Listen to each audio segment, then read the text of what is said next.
TAM TUK by George Adams. Continued. Chapter 3.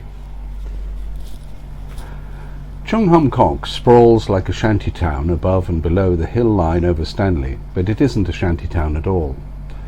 It houses some of the richest people in Hong Kong in its sea view or nothing condominiums, people whose idea of panic consists of having all the servants away or all their limousines and minivans serviced at one and the same time. They add bits to Chung Hum Kok every now and again. A new set of 3-story condominiums they call villas suddenly arises to give a novel skewered edge to an impossible line of perspective. And whichever direction the roofs decide to go, you know it's going to be all right. It's righteous, crazy paving reaching for the skies. I retrieved Alex Sung's address from the legal documents he had so lovingly served me on behalf of his father and the Lands Tribunal. I wondered if he would ever forgive me for pointing out that the flat he thought he owned on behalf of his father had never actually been registered, and that the suit his father had launched on his behalf had to be struck out for that exact, rather legalistic reason. The mansionette at the end of one of Chung Hum Kok's little treeless avenues was part of a neat series which had been named Scenic Horizons, but you only got the view when you got well inside, past the high iron filigreed gates and the whitewashed walls lovingly topped with pieces of broken bottle, and scanned by a series of high-definition closed-circuit cameras. All the cars were hidden in a purpose-built bunker. There was a splashing fountain in the minimalist mock patio courtyard, set within a black marble imitation of a bit of the Trevi, scaled down drastically to make it fit. The old but not decrepit security man eyed me uneasily because people arriving on foot are always suspicious in Hong Kong, even large, middle-aged, highly respectable-looking foreigners in suits. I had to sign in yet again. Then he rang to see if the party was in. He was, and he was receiving visitors, even without speaking to them and knowing their intended business, which I thought very nice of him under the circumstances. There was an election poster hanging up in the lift, promoting someone who looked vaguely familiar, but who wasn't Mrs. Chow. I hoped that the boys in green had not yet discovered Mr. Sung's body, or at least not scratched their collective heads sufficiently to locate his next of kin. I don't like visiting a house of sorrow unless it owes me or a client a reasonable sum of money. Even then, I have been known to think twice about it. They'd saved a lot of space on the lift lobbies and the corridors, so they made up for it by adorning the walls with the more decent reproductions of Boucher and his cronies. They'd also added delicate stucco reliefs to the corners and pink marble floors and gold fittings just about everywhere else. The cameras were more discreet, but they still had every angle covered. The air conditioning was great for cooling down your furs. He'd opened his door already, I saw. As the lift doors opened, he was standing there in an immaculate white terry dressing gown with a pair of brown leather slippers on his big, strong brown feet.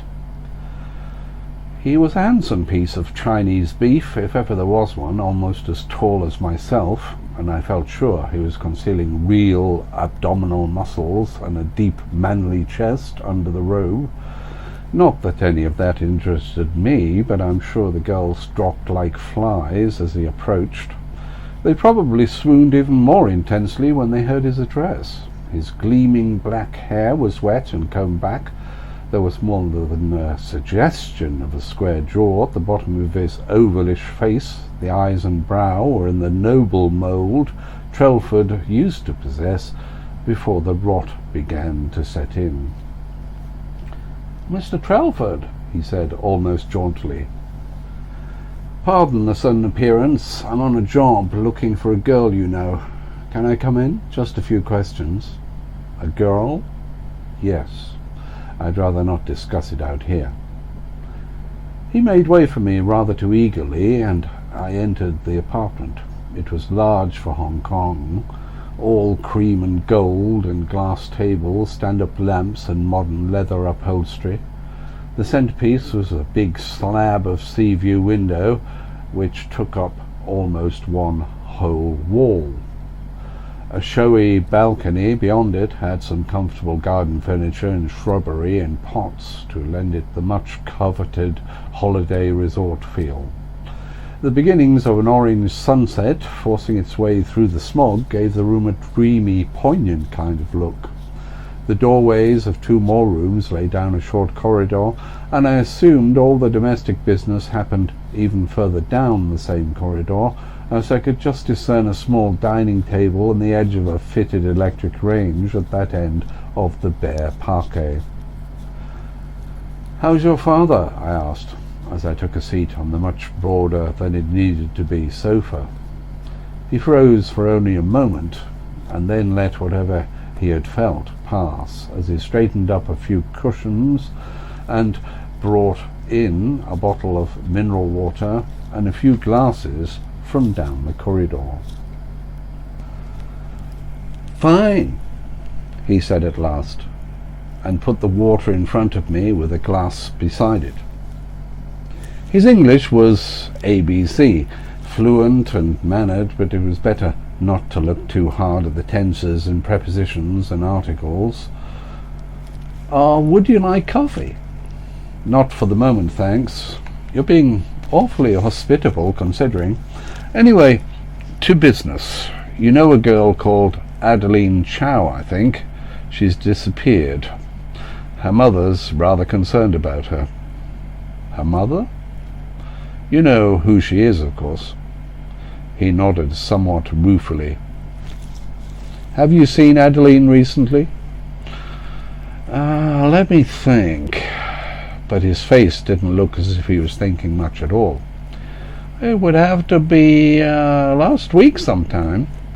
He was sitting down now, obliquely to me, on another small sofa in the far corner of the room, trying to look relaxed and not managing it. "How well do you know Adeline, Alex?" "Oh, well, we hang out." "Hang out?" "We see each other sometimes. She's down here working at the moment. You know what her work is, I suppose, if you've spoken to her mother." "Not really. Tell me about it." "Well, she's working on a bit of research for her mother's political organization. No idea what it is. Research just reminds me of libraries. And no idea why she's doing it either, unless it's to do with the elections. The district council elections coming up, and they're anxious to get out more of the vote, that kind of thing. Plus the fact that she wants to do a PhD, and she can see the subject as a thesis and the political mechanisms in Hong Kong.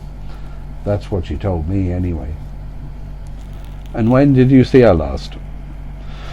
I guess it was Sunday, now I come to think of it. She was at the election rally in Repulse Bay. Yeah, that's it. I went along just to see her mainly. Has anything happened to her? She hasn't been in touch recently. I was beginning to get worried myself. We don't really know. She sent an email to her mother yesterday saying she had to get away for a while, but she left her car behind. We have no idea where she is and why she's gone." He got up, went to the window, and studied the darkening horizon for a moment. "How long have you known Adeline, Alex?" He turned and took a seat directly opposite me this time, on what would have been called an armchair in the IKEA catalogue, but it was really just a comfortable chair. The glow of the shower had emerged from was fading fast, but he was still holding up if you didn't look too hard. He only looked as drawn and as haggard as a gym-trained hero in the peak of condition ever does, which is probably not all that much. "Known her? Well, we really got to know each other in England, and we've been seeing each other ever since." Nice, really, us being in Oxford at the same time. I wasn't at university there, of course, just being tutored. In in many ways, I couldn't believe my luck bumping into her there, of all places. I knew who she was, of course. I used to see her on school buses and down at the Stanley Waterside on Friday nights sometimes with all the other expat kids, but we never spoke. Our families never got on. I looked as convinced as I could. You probably never heard about the Sung Chow feud, did you? It all started over a piece of land in Stanley in the 40s after the war, and I was always told I could never have anything to do with them. Very heartwarming. And when you got back from England? Another pause, a twitch in the seat, and a rather involved adjustment of his dressing gown. Well, we just saw each other even more. We had less to do. I was taking a law diploma and she used to tutor me. I see. I think I'll have that coffee now.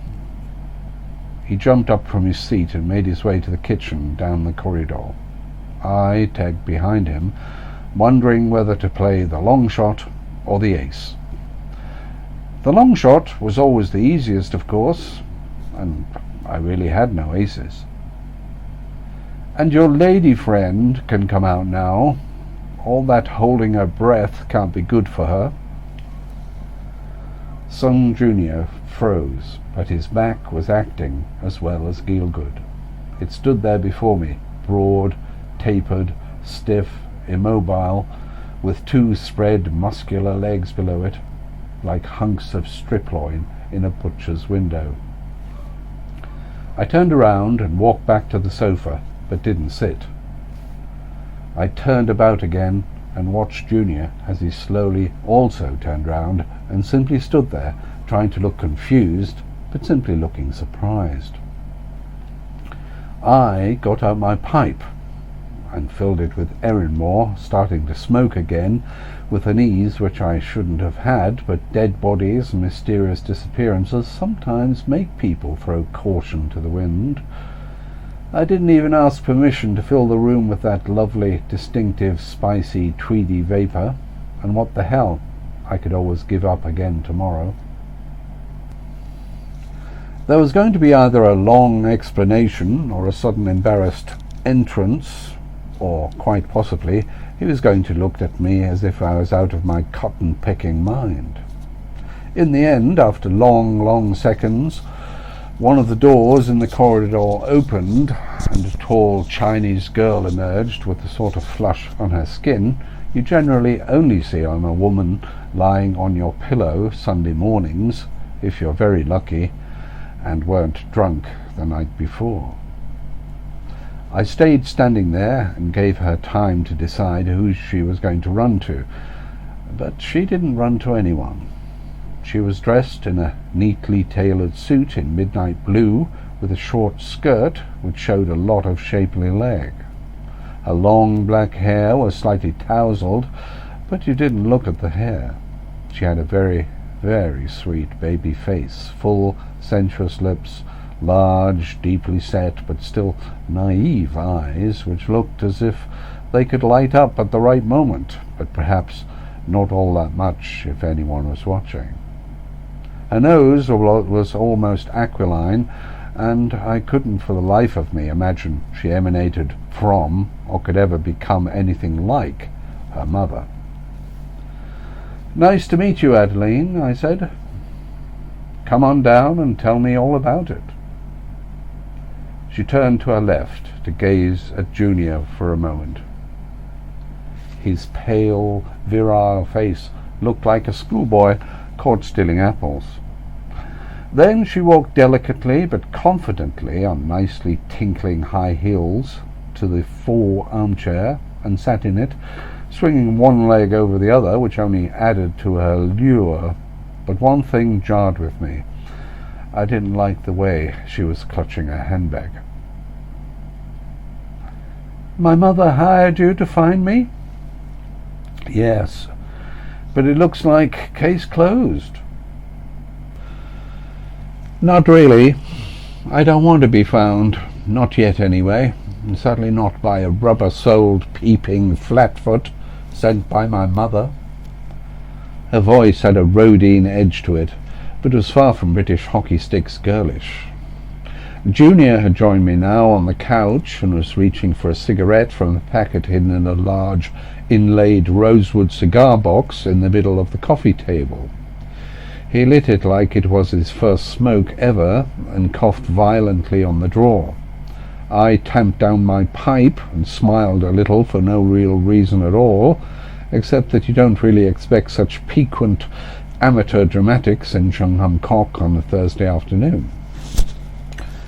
Nice line of patter, honey, but rather harsh from such a pretty mouth, and I was just beginning to like you. Very flattered, I'm sure, Mr. Trelford. Welcome, but it's going to take an awful lot for me not to deliver you up to your mother, Angel, or at least let on I found you. Call it professional pride, but now and again Trelford actually gives full value for money and completes his assignment. And nothing you say could make me lower my professional standards. Perhaps this might persuade you. Nothing had prepared me for what happened next. Girls with gats in all the B movies I'd ever seen had gloved hands, mainly velvet or silk after all. This hand was long, ungloved, delicate, and was holding a shiny new Kel-Tec semi-automatic. All that time spent with Larry's armaments booklets came back to me in a flash. Nasty little weapon, the Kel-Tec semi. No safety catch, and awfully easy to hide. Did you get it in the Lane Crawford summer sale, or was it a gift with your new platinum card? She didn't even smile at that, which I thought a bit mean in the circumstances. The thing was aimed right at my midriff, and humour of any kind ought to have been worth a guffaw just for politeness' sake. Pardon the melodrama, Mr. Trelford, but I'm getting to lead a rather dramatic life. Why are you here exactly? It might help my memory a little if you stop pointing the gun at me, sweetheart. Kel-Tec pistols are nifty gadgets, and no modern girl should be without one.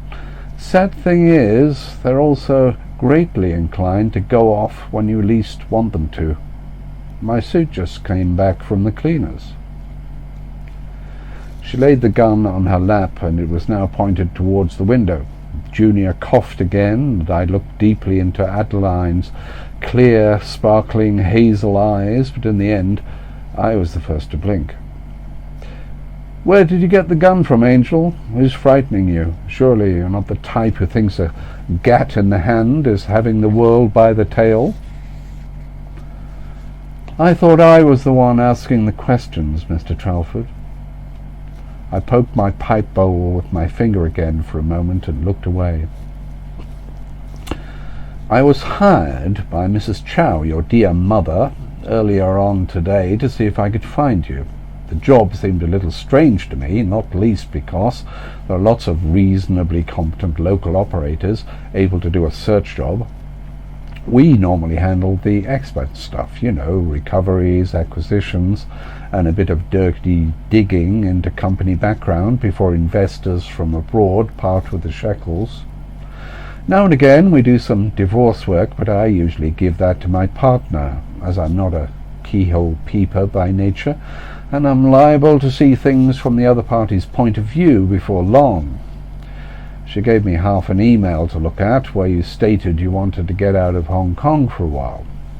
She wouldn't tell me the exact reason, or whether she knew the exact reason, but that's par for the course with half the cases we handle. We have to believe the dollars rather than what people tell us. I happen to know Alex because his father's my landlord and is apparently looking after your car for you. I thought Alex might know what's going on, as I can't seem to locate Mr. Sung Sr. Where did you look? She asked. In all the usual places. No one knows where he's got to. And the car? That's still standing outside the clinic last time I looked.